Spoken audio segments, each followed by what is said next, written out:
des vies d'en haut et cette fois-ci on s'intéresse à Noël. Bah oui. Tiens, pour le sapin de Noël, je ferais bien des boules de Noël parce que il se trouve qu'ici dans l'Avesnois, on peut concevoir soi-même ces boules de Noël en verre. Vert et rouge, les couleurs traditionnelles de Noël, mais on peut choisir plein d'autres couleurs. Alors on va vous laisser faire vos boules de Noël et puis après moi je vais créer la mienne.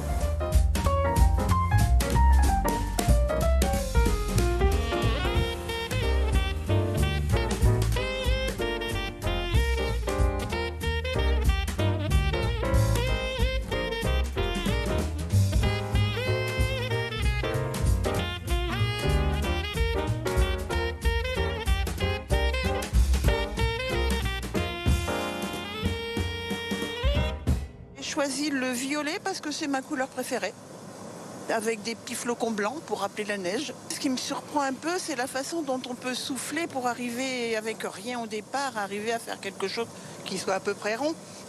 Parce que pas toujours évident. Donc j'ai choisi le bleu qui ressemble un peu à un bleu clin avec donc un petit décor blanc parsemé pour faire penser à un ciel constellé d'étoiles. Je trouve que c'est vraiment une très belle initiative qui nous est donnée à proximité de pouvoir approcher un peu le travail du verrier avec quelques gestes et des verriers vraiment qui sont très bienveillants et qui nous permettent de faire une belle découverte. Oh ben, on dira qu'il y aura peut-être une zone où il y aura ces deux-là et l'arbre de Noël, on mettra des autres. Parce que ça pèse quand même son petit poids, une boule de Noël. Je ne suis pas persuadé que le sapin tiendrait toute une collection de boules de Noël en verre comme ça. Allez, maintenant c'est à moi de faire la boule de Noël pour mon petit sapin. Mais première chose, je dois enlever mes lunettes. Et oui, il faut faire attention, le verre c'est très chaud et je pourrais les abîmer énormément.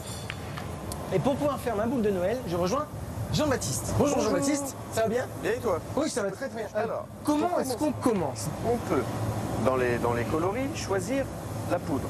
La poudre, c'est ce qu'on voit là, d'accord? En mettant que de la poudre, on aura une couleur en fait uniforme. D'accord? Ok. On peut choisir des grains, des petits granulés comme ça. On aura des petites boules de Noël tachetées. On peut aussi mélanger les deux. Qu'est-ce qui vous intéresse? On va partir sur du bleu. Ce sera plutôt pas Du mal bleu. pour changer du sapin traditionnel rouge ou vert. Ce qui Voilà. donne bien avec le bleu, c'est les grains blancs. Parce que si on met du multicolore, donc on Ouais. voit certaines couleurs, mais pas On ne toutes. verra pas toutes. Oui, non, bah, là je vous suis à 200% sur du blanc. Donc là, vous êtes en train de répandre la poudre ici sur votre établi. Voilà. C'est un établi, hein, on est d'accord? Un marbre, on appelle ça un marbre. Un marbre, ok. Donc en fait, la poudre que vous voyez là, c'est du verre de couleur pilée. On va faire un petit saupoudrage de granulés. De granules, oui. Les granules blancs. Voilà, et ça, regardez, ça c'est du verre aussi. Et les gommettes à côté de moi. Voilà. Est-ce qu'il fait bon là? Ah, il fait bon, c'est très agréable. Le verre qui est à l'intérieur est à 1160 degrés. 1160 degrés. Je vais ouvrir la porte. Ouais. Il va faire légèrement plus chaud. Ouais. Vous reculez pas. Je ne recule pas. Alors là, Regardez bien le bout de la canne. ouais. Là, on va j'espère que cueillir ça va. le verre. Et oui, c'est liquide à l'intérieur, enfin liquide fondu. Ouais, le verre est en fusion, on appelle ça. D'accord. Pour prendre la couleur, vous allez poser dans la couleur et vous allez tourner en retenant le poids de la canne, sinon vous allez écraser le verre. Regardez, posez, posez, posez, et vous tournez. Allez-y, encore. Dans un sens, Dans hop, et dans l'autre. Ah, c'est pas mal. C'est pas mal. Soulevez, Comme faites ça. un petit demi-tour vers moi, et on va le poser sur le chariot. Ok. En fait, on va remonter le verre en température, d'accord? Pour aller chercher les petits grains qui sont là. Les pigments, enfin, Voilà. Les petits grains de les verre. petits grains de verre blanc. On est ici à l'intérieur, c'est la même température que l'autre four? Non, là-bas on est un peu plus haut, on doit être aux alentours de 1200 degrés, voire même un peu plus. On appelle ça un four réchauffeur. Vous posez la canne ici et vous tournez doucement dans les grains. Allez-y, doucement, doucement. Toujours en souriant. Voilà, parce que vous travaillez face à un public dans un Absolument, musée. dans un musée. On soulève, on fait un demi-tour et on va les réchauffer. C'est vraiment génial. Alors, j'ai quand même une question. Oui, On a mis donc de la poudre bleue, je Ouais. m'appelle ça, des cristaux blancs. ouais. Et pourtant, c'est orange. C'est normal? C'est normal parce que le verre, je vais récupérer. Ouais. Le verre, quand il est chaud, il est jaune. D'accord. Et tout ce qu'on travaille avec le vert au niveau des couleurs, c'est du vert. Donc forcément, ça change de couleur. Je vous donne un exemple. Le rouge, quand il est chaud, il est marron. Main gauche derrière la mienne, tout le temps. D'accord? Sans serrer la canne, parce qu'il faut qu'on arrive à tourner. Main droite, on va trancher le verre, tout doucement. Serrer, Encore un peu. Doucement, doucement, je lâche. Serrez légèrement, pas trop. Hein. Hop, c'est bon. Vous prenez la canne avec vos deux mains et vous soufflez assez fort dedans. En tournant, en tournant. Encore, encore, encore, encore, encore. Top. C'était dur. Oui, c'est quand même. J'ai mis le non, pouce. non, non, vous n'êtes pas obligé. Ok. En fait, c'est dur, c'est normal, écoutez. Le verre, il Allez, a déjà. Voilà. Donc quand vous allez souffler doucement, Doucement, on continue. on continue. Et quand je vais vous dire de souffler un peu plus fort, vous augmentez juste le débit. Il ne faut pas donner de gros à-coups. Un peu plus fort. On reste comme ça. Top. Et ça fait une belle boule. Pas Hein. mal, hein. Et là, la boule, Elle est très jolie. elle est vraiment belle. Ouais. On commence à voir la couleur qui apparaît, le bleu. On est proche du définitif. Amy va vous amener un petit morceau de verre. Il faudra le prendre, le ferrer entre ses mains pour que vous puissiez faire l'apport. J'ai pas pris une canne à souffler, mais j'ai pris un ferré, c'est-à-dire une tige métallique pleine, avec un plus petit diamètre parce que je vais aller chercher une plus petite quantité de verre. Alors là, je prends le ferré, je pose le petit morceau de verre. À partir de maintenant, il ne faut plus bouger. D'accord. Vous avez juste le droit de sourire et de respirer. Promis, je le fais. Voilà. La Là, base de la conception de la boule de Noël avec le sourire. Voilà. On respire et on souffle. Et là, avec le petit bout de verre que j'ai, ça me permet de faire la petite attache. Pour pouvoir l'accrocher. Voilà, puisque c'est une attache qui est aussi en verre, c'est pas une attache en plastique. Une main là, une main là. Vous tenez, un beau sourire, c'est pour la photo. Elle est vraiment magnifique. Ça vous a plu? Ah oui, ça m'a plu, c'est génial. Alors là, je vais la mettre dans l'arche de recuisson. Parce que là, maintenant, il faut qu'elle refroidisse tout doucement. Oui. Elle va le mettre plus ou moins 24 heures à refroidir, mais nous, on les laisse 48 heures. Parce qu'on fonctionne avec 2 arches. Un grand merci Jean-Baptiste. Mais de rien. Et maintenant pour en apprendre un petit peu plus, comme on est dans l'écomusée de l'Aveynon, on va en profiter, on va essayer de comprendre un petit peu cet univers des verriers qui date d'il y a plus de 200 ans ici. Alors voilà, on vient de réaliser la boule de Noël. Il n'y a plus de créneaux disponibles maintenant. Je suis avec Laurent Nachbert, le directeur adjoint de l'écomusée de l'Aveynois. Il n'y a plus de créneaux pour faire sa boule de Noël, mais tout au long de l'année, on peut faire des activités. Bien sûr, c'est toute la mission de l'écomusée, c'est de préserver ce patrimoine et de le transmettre. Et donc on organise en fait des stages tout au long de l'année, à compter du mois de mars. Alors des stages plus longs que l'expérience de la boule de Noël, c'est-à-dire qu'on peut réserver un créneau de 3 heures, un mercredi après-midi, et vraiment être en découverte de ce savoir-faire avec le verrier du musée. Donc ça démarre à partir de mars jusqu'au mois de novembre. Et puis ensuite, bien sûr, des créneaux en fin d'année, octobre, novembre, pour venir fabriquer, comme vous l'avez fait, la boule de Noël. On est dans un lieu qui est quand même assez incroyable, cet écomusée de l'Aveynois. C'est le lieu qui représente la tradition du savoir-faire du verre ici dans l'Aveynois. Ça existe depuis plus de 200 ans, c'est ça? Oui, vous êtes sur un site dont on a fêté les 200 ans l'année dernière. Donc cette ancienne verrerie qui est donc un patrimoine matériel étonnant et qu'on continue justement à faire vivre au travers de nos verriers qui sont ici en permanence en démonstration et en transmission. Et c'est un site qui raconte effectivement tout ce territoire. On sait que la région des Hauts-de-France a toujours été une région verrière. Ce territoire de l'Aveynois l'est depuis très longtemps également. Oui, parce qu'ici on a donc fait d'abord des bouteilles de champagne, des flacons de parfum, donc l'industrie du luxe maintenant. Là, il y a des fours tout petits, mais il y a deux fours assez incroyables. Ils avaient donc des fonctions différentes? Oui, alors dans ce site, comme vous le disiez, on a eu deux productions. Donc au 19e plutôt de la Champenoise, comme beaucoup d'autres verreries de la région.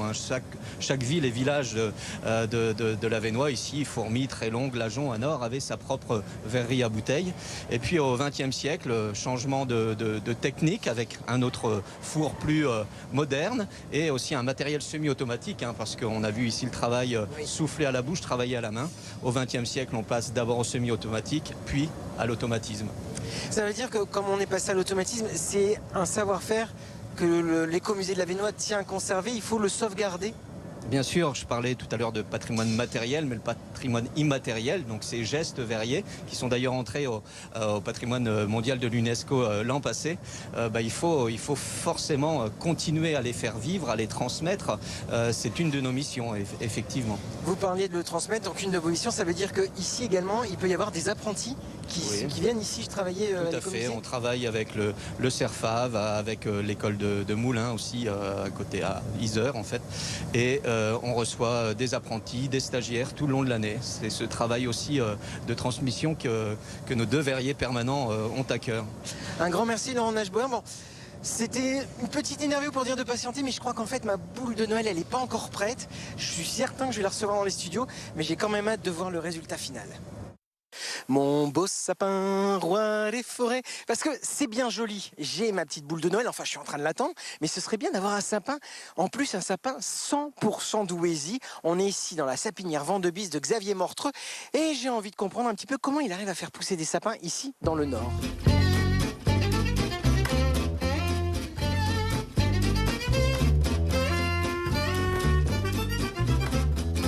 Sapin 100% d'Ouésie. Bonjour Xavier Mortreux. Bonjour, bienvenue.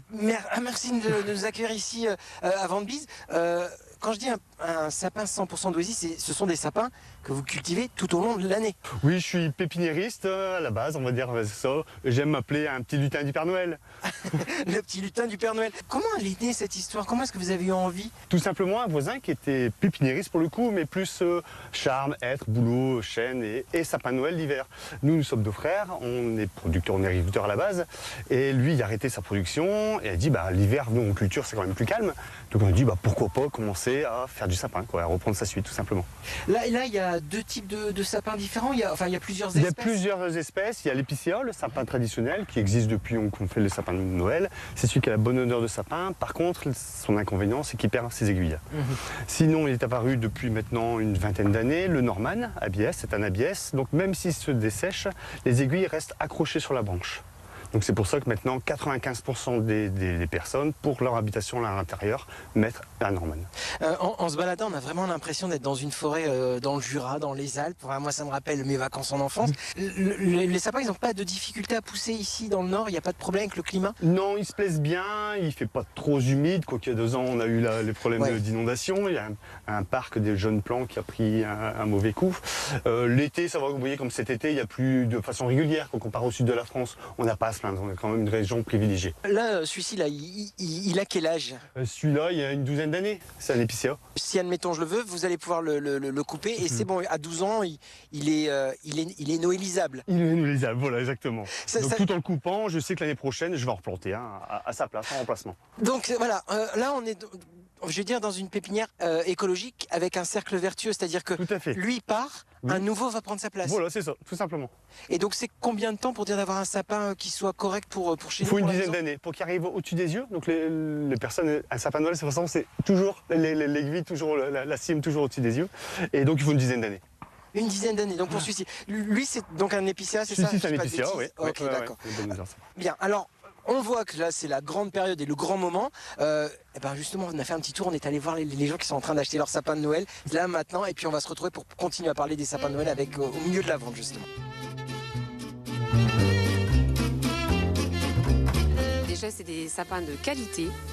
Et puis il y a aussi le service, parce que les gens qui sont ici sont très agréables. Et on a aussi notre fils qui a travaillé pendant 2 hivers et étés avec les personnes qui sont ici. Et il nous a dit que c'était vraiment un bel endroit pour acheter son sapin, parce qu'on les voit avant qu'ils soient emballés. Parce que dans les grandes surfaces, le problème, c'est qu'ils sont déjà emballés. C'est un plus, c'est de venir ici, c'est très familial, on est très bien accueillis. On a le choix du sapin, on le voit déballer, on peut choisir en famille. Déjà, c'est une activité familiale, on adore ça. On vient ici pour la qualité avant tout, puis pour les prix. Ils sont pas extravagants, c'est bien, c'est assez intéressant pour le producteur et pour nous, quoi. Alors mes enfants vous diront que j'ai le dernier mot. Parce que moi, le sapin, c'est important, mais on le choisit effectivement à 4. C'est un choix familial aussi. Et alors après, qui va décorer? Tous les 4? Oui, on décore tous les 4, c'est une tradition. C'est une tradition, oui. Et le papa qui met l'étoile en haut du sapin, voilà.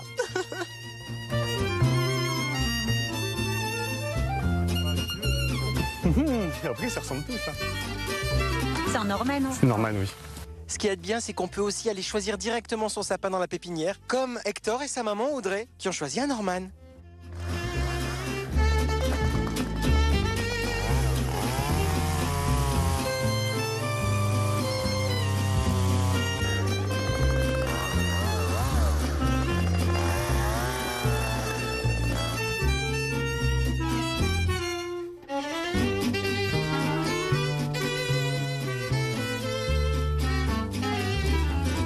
monsieur, est-ce que vous pouvez nous expliquer comment on fait pour le sapin pour qu'il soit bien posé chez nous, là, dans le sol, pour éviter qu'il se casse la figure avec toutes les boules après? À l'origine, il faut bien l'enfoncer sur la bûche, quoi. Ou sinon, on prend un vase ici, comme là, et c'est facile à mettre et à défaire. Alors, allez-y, montrez-nous. Vous soulevez un peu.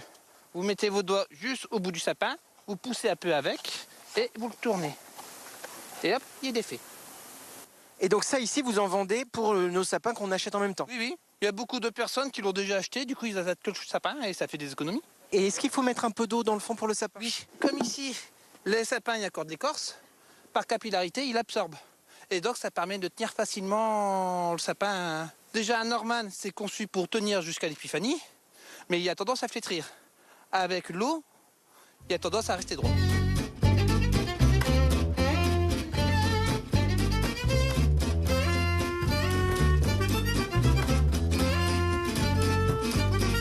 Dans la partie espace vente, pourquoi il y a des petits rubans de couleur là? Il y a du bleu, bleu et rose, blanc. Alors ça, c'est les indications de taille et de tarif forcément qui vont avec. Alors moi, tous ces sapins-là, je les repère au mois de septembre. Je passe dans les parcs, ils sont droits, hop, je prends mes petits paquets d'étiquettes et agrafeuses et comme ça, je les compte et je connais mes stocks en fait compte. D'accord. Oui, parce qu'on travaille pas mal avec des fleuristes, des jardineries, des collectivités, des villes. Aujourd'hui, il y a beaucoup de particuliers, mais vous travaillez aussi avec les collectivités? Oui, ça fait déjà 15 jours qu'on est plus de 15 jours qu'on est dedans. Donc comme ça, je connais mes stocks. C'est de promettre aux gens des sapins et je les ai pas quoi. Sur cette période de Noël, vous vendez combien de sapins? Environ 5000. 5000 sapins l'année? Ouais. Alors on est le 17 décembre. Oui. Est-ce qu'on peut venir chercher un sapin jusqu'au dernier moment, jusqu'au 24? Toute l'année si vous le désirez. C'est vrai? Oui, comme étant producteur, moi je prends ma tronçonneuse et puis on y va quoi. C'est génial. Bon bah voilà, ça vous laisse encore l'opportunité de venir chercher un sapin. Donc là, moi j'ai le sapin, j'ai la boule de Noël. Bah, il reste plus que le pull de Noël ou plutôt le t-shirt. Parce qu'on peut customiser son t-shirt et ça se passe au Central à Fourmies. Et c'est Théo qui nous y attend. Alors Emmanuel, avant de voir mon t-shirt customisé, en tout cas de l'année se faire customiser, vous venez parler de sapins de Noël. Moi je vous propose des sapins assez atypiques, assez originaux. On est ici au CCAS de Fourmies. Et justement, regardez, un magnifique sapin tout en bois, créé ici par le CCAS. Christelle, venez vers moi. Bonjour Christelle. Bonjour. Ce sapin a été créé ici, à vendre aussi pour le public. Expliquez-moi, c'est quoi le concept ici de la ressourcerie ici au CCAS de Fourmies? Alors ici, c'est surtout pour la créativité et puis on retransforme, on customise, on refait des choses. C'est que du recyclage en fait. Avec par exemple des roues de vélo, on a fait des guirlandes de Noël. Le sapin, c'est que de la palette, mais ça met du temps quand même à préparer. Christelle, ces personnes qui travaillent aujourd'hui au cœur de cet atelier de la ressourcerie, qui sont-elles ? Alors, ce sont des personnes en difficulté et justement, les chantiers d'insertion sont des structures qui offrent un accompagnement et une activité professionnelle. Voilà. Donc ces personnes, on les voit travailler sur du bois, la menuiserie, il y a beaucoup de choses qui sont créées ici. On l'a dit, des sapins, des boules de Noël et franchement c'est formidable. Et au cœur de l'année, tout au long de l'année, qu'est-ce qu'on peut faire aussi comment travaille le CCAS? Vous avez peut-être un souhait surtout. Alors oui, il y a un souhait. Moi, je désirerais un magasin éphémère parce que on ne fait qu'une vente dans l'année et c'est celle du marché de Noël. Alors souvent, c'est des dons ou des choses comme ça. Eh ben, on attendra le marché de Noël 2026 en espérant peut-être l'ouverture d'un magasin ici pour vous à Fourmies. Merci beaucoup. Et moi, je vous l'ai promis, on va aller voir directement au Central de Fourmies et on va aller enfin customiser ce fameux t-shirt de Noël.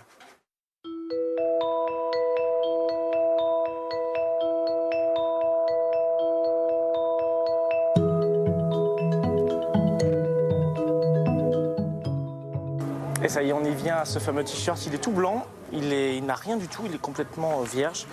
Et je vais retrouver Julien. Julien, bonjour. Bonjour. Alors vous allez me customiser mon t-shirt avec ce que je souhaite, c'est ça, c'est avec un logiciel, on a vraiment tout. On est ici au Central à Fourmies, il y a vraiment un espace incroyable pour travailler. Ouais. Et le lieu, on en parlera juste après, c'est formidable. Mais qu'est-ce qu'on peut faire alors avec ce logiciel et je vais pouvoir avoir mon petit dessin Noël comme je le souhaite sur mon t-shirt, c'est ça? Oui, c'est ça. Alors en fait, avec le logiciel, on va pouvoir aller chercher des images sur Internet, les placer dans ce logiciel qui va récupérer que les contours de l'image, donc que le dessin qu'il y a dessus. Une fois que tout est prédéfini, on met les rouleaux avec les couleurs dans la machine. La machine prédécoupe. Vous retirez vous-même les zones que vous ne voulez pas pour garder que votre dessin. Et après, on viendra le coller avec la presse à chaud qui est juste en face, qui est une machine qui chauffe à 150 degrés. Alors Julien, est-ce que d'abord vous pouvez me montrer ce que vous avez déjà fait avec les gens depuis quelques semaines maintenant autour de Noël, peut-être les motifs qu'on peut choisir pour nos t-shirts. Là, du coup, par exemple, on a le renne. J'imagine qu'il y a des couronnes, il y a des sapins. Oui, on avait des couronnes, des sapins. Peut-être des boules de Noël aussi. On a pris tous les gros thèmes de Noël au niveau image. Et après, on a laissé quand même les gens choisir. Ça reste leur t-shirt. Est-ce que ce renne, on peut l'entourer d'une couronne de Noël? Oui, on peut. On peut essayer de faire ça? On peut. Tous ces points, c'est ce que la machine va comprendre, où elle doit poinçonner, on va dire, pour c'est ça. On passe à la couleur. Des couleurs un peu plus Noël avec cette argentée-là. Bah, je pense qu'on va faire plus simple, on va prendre du rouge. On prend du rouge? Ok. Allez, partons sur le rouge. Et là, on fait imprimer. Et là, la machine va prédécouper, voilà, c'est ça. Donc là, c'est quasi invisible en fait à l'œil nu, ce qui se passe pour la machine. Oui, c'est ça, c'est grâce à la vectorisation. C'est grâce à ces chemins de points qu'elle arrive à savoir pile où elle va. On va évoquer le lieu, c'est aussi un lieu qui est éco-conçu. Oui. Tout est quasiment créé ici. Oui. C'est renouvelé en fait, c'est renouvelable en permanence ici. Ici, on est dans on lutte contre plusieurs choses. La première, c'est l'obsolescence programmée avec la 3D par exemple. Donc on a des machines 3D. Nous, ce qu'on va faire, c'est qu'on va redessiner des pièces cassées d'appareils électroménagers des gens. On a aussi le pôle couture qui sert à faire du recyclage de tissus. Et pour le couture, il y a Repair Café aussi pour réparer soi-même voilà, c'est ça. Certains produits. Oui, c'est ça. Vraiment recycler au maximum et garder en vie tout ce qu'on peut c'est ça. au maximum ici. Le but, c'est de faire des économies aux gens au maximum. Je crois que l'imprimante a fini son travail. Donc là, en gros, elle a pré-découpé. Donc là, la partie la plus compliquée, ça va être de chercher jusque où Ah oui, donc aller. il faut une lampe et tout pour chercher les points en fait. La petite technique qu'on a, vu que ça se voit jamais très bien, et on en est bien conscient, surtout le blanc qui absorbe la lumière, donc c'est parfait. On va prendre ce petit outil qui est un échenilleur, on va venir piquer le coin, on va la relever, et là en gros vous allez tirer tout doucement. Donc là, elle va se redessiner. Là, vous voyez, hop. Ça donc là, on a la découpe. Voilà. Donc là, on a déjà tout le contour de la couronne. Et du coup, après, il faudra nous-mêmes aller à l'intérieur. C'est une découpe ultra précise parce que ça se retire assez facilement. Oui. Il n'y a pas de moment où ça s'arrache. C'est assez rare. C'est assez rare. C'est un petit défaut, mais oui, en fait, c'est ça. C'est souvent plus la lame à changer parce que c'est une lame de rasoir qui découpe, en fait. Donc, c'est souvent la lame qu'on doit changer. Donc là, on a la forme de notre couronne. C'est ça. Et à l'intérieur, elle sert le renne, en tout cas, et qu'il faut encore retrouver à l'intérieur.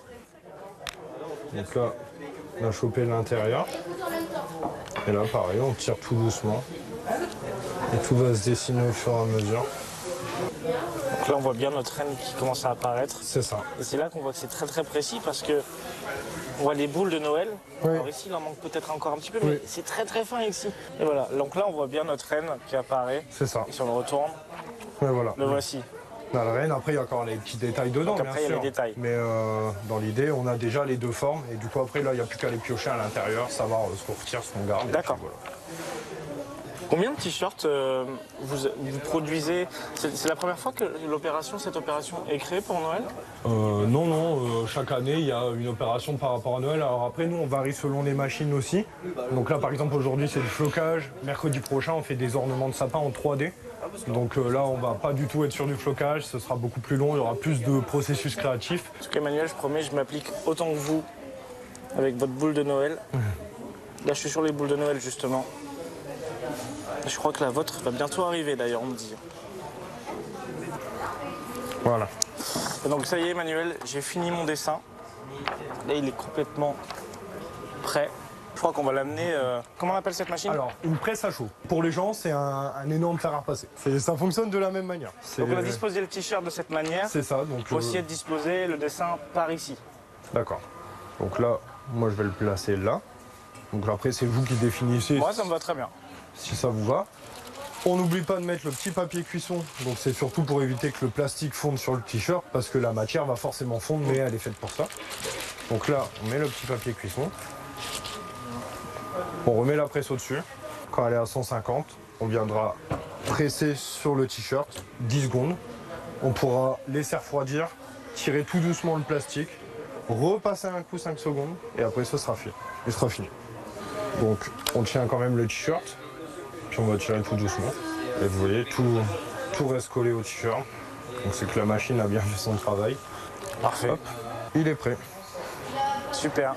Un beau t-shirt. Merci beaucoup Julien. Bah de rien. Il est parfait Avec ce t-shirt. plaisir. Bah oui, très bien. J'ai trouvé Il est quelqu'un dans le dans ma thème. famille à qui l'offrir pour Noël, qui le mettra pour le matin de Noël le 25. Ça sera parfait. Merci beaucoup Julien. Bah, de rien, En tout avec cas, n'hésitez plaisir. pas à venir au central ici à Fourmies. Ouais. Et d'ailleurs, moi je crois que le central a une petite surprise pour Manu qui l'attend à l'accueil. La boule de Noël Manu, je crois qu'elle arrive pour vous. Bon Mathéo, j'espère que vous allez porter votre beau t-shirt de Noël lors du repas de Noël. On va finir de le préparer. On va aussi finir de préparer notre sapin parce que voilà, ça tombe bien. Baptiste est là et Baptiste a donc amené la boule. La fameuse. Votre réalisation. Bon. En direct. Allez, je vais l'ouvrir. Donc c'est bien ma boule de Noël qui vient de l'écomusée de l'Avesnois. Ah, très long. On va surtout faire attention à ne pas la casser.